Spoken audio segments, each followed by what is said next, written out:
You already know what it is, man. He's been with us since day one of MSG AM, and it's only right we got him for the last game of the season for MSG PM. Once a Knick, always a Knick. Our boy, Steve Novak. What's going on, bro? Not too much. First, I just want to say, like you said, this is the last Knicks game of the year, unfortunately. Monica and Kaz, you guys are awesome. Just want to say it's so fun always being with you. I wish it were in better circumstances than it is tonight. Yes, the last game of the season, and that was a little bit of a downer, but got to give the Atlanta Hawks some credit. Yeah, for sure. Got to tip the hat. Got to tip Thank the hat you, to Novi, the by the villain way. and the balding dude. So go shout to him. Great job. All right, we're down on time. Let's go. We're down on time. My fault. Novak, biggest takeaway from the season this year. You've seen every one of these games. What's the one thing we should take away from it? You know, I think really just listening to some of the post-game press conference and listening to Julius Randle and R.J. Barrett and Coach Thibodeau talk about what was the thing that they were proudest of. And you could tell they were all very much on the same page. The fact that they have laid the foundation, the fact that they have created some habits. And look, R.J. Barrett is 20 years old. Julius Randle is coming off a season where he was most improved.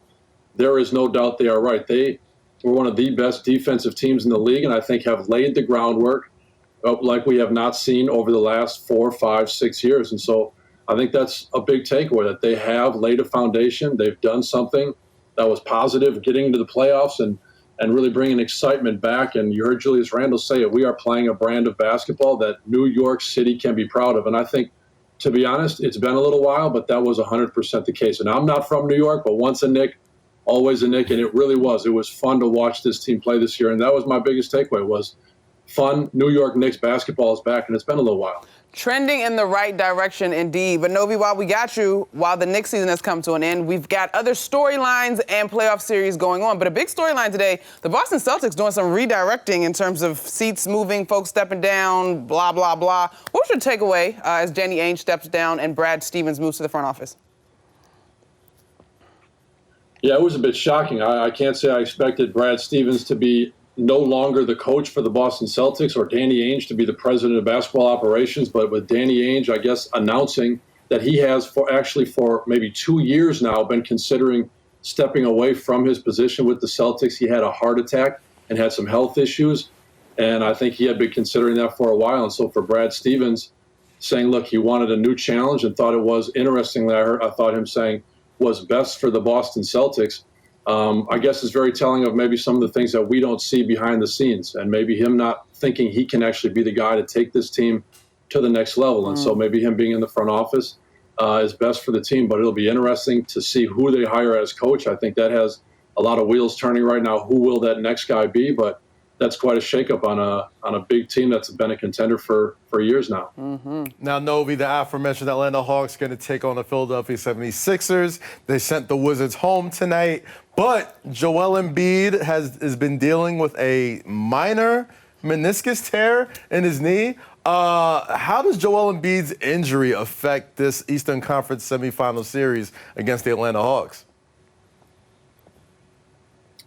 You know, I guess I don't think there's ever such a thing as a minor meniscus tear, especially when you're a man the size of Joel Embiid. And so we'll see. He's been fragile throughout his career. This could be a big deal. And how does he respond? And how does he respond to days off and not playing? I think that'll be the interesting part. Philly and Joel Embiid have put themselves in a good spot. They've got the #1 seed. I think they can win this next series against Atlanta without him.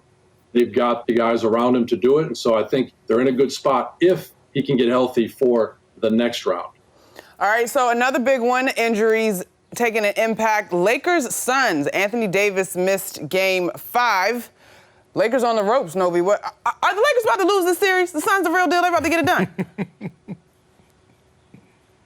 Oh, I think the Suns are definitely the real deal, and the Lakers are in big trouble, and you've seen it coming for a while. Look, AD is banged up.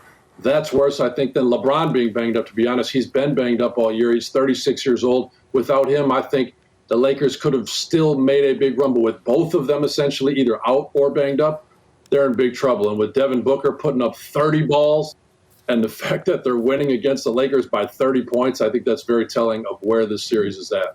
While the rest of the world was watching the Lakers get punched, Dame Lillard put on a show I was watching that. in Denver. I was watching that game. But it wasn't enough. They still lost.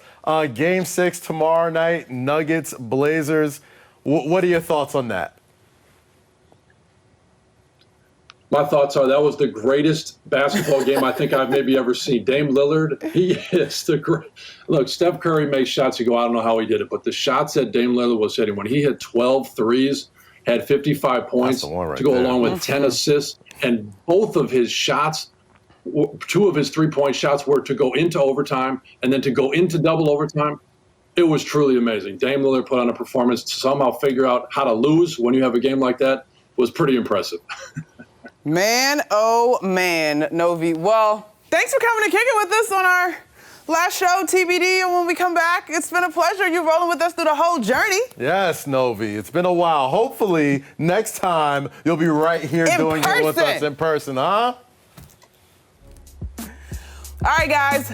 I can't wait, you guys. I can't wait to join you.